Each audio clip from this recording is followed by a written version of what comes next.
আসসালামু আলাইকুম ওয়া রাহমাতুল্লাহি ওয়া বারাকাতুহু।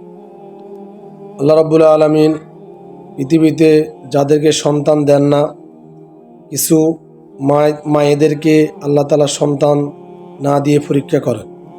কুরআনুল কারীমে আল্লাহ তাআলা বলতেছেন, ইয়াহাবু লিমান ইয়াশাউ ইনাসা ওয়া ইয়াহাবু লিমান ইয়াশাউ যুকুরা আও ইউযাউযুহুম যুকরানা ওয়া ইনাসা ওয়া ইয়াজআলু মান ইয়াশাউ আকিমা। আল্লাহ তাআলা কাউকে ছেলে দেন, কাউকে মেয়ে দেন, কাউকে ছেলেও দেন মেয়েও দেন, কাউকে ছেলেও দেন না মেয়েও দেন না। তাকে আল্লাহ তাআলা বান্দা করে রেখে দেন। বাজা যেটা আমরা বলি, এই শব্দটা আকিম করে আল্লাহ তাআলা তাকে রেখে দেন। তারপরেও রব্বুল আলামিন কোরআনুল কারীমে নবীদের ঘটনা বলেছেন। আল্লাহ তাআলা জাকারিয়া আলাইহিস সালাতু ওয়াস সালামকে বৃদ্ধ বয়সে সন্তান দিয়েছিলেন। আল্লাহ তাআলা ইব্রাহিম আলাইহিস সালাতু ওয়াস সালামকে বৃদ্ধ বয়সে সন্তান দিয়েছেন। আল্লাহ তাআলা ঈসা আলাইহিস সালাতু ওয়াস সালামকে বাবা ছাড়া মারিয়ামের গর্ভে পাঠিয়েছেন। আদম আলাইহিস সালাতু ওয়াস সালামকে আল্লাহ তাআলা বাবা ছাড়া মা ছাড়া তৈরি করেছেন। কোরআনুল কারীমে এই মায়েদের জন্য কিছু আয়াত আল্লাহ তাআলা নবীদের কথা বলেছেন। এখান থেকে আমরা যে মায়েদের সন্তান হয় না, তারা যদি এই আয়াতগুলো তেলাওয়াত করে, অবশ্যই আল্লাহ তাআলা তাদেরকে সন্তান দিয়ে ভরপুর করে দিবেন। আল্লাহ তাআলা একটা আয়াত বলতে পারি, দুই তিনটা আয়াত আছে। রব্বি হাবলি মিনাস সালিহিন, সূরা সফফাতের 100 নম্বর আয়াত। আল্লাহ আপনি আমাকে নেককার একটা সন্তান দিন। রব্বি হাবলি মিনাস সালিহিন সন্তান দিন। এবারে রব্বি লা তাযারনি ফারদা ওয়া আনতা খায়রুল ওয়ারিসিন, আয়াতগুলো আপনি সবসময় পড়তে পারবেন।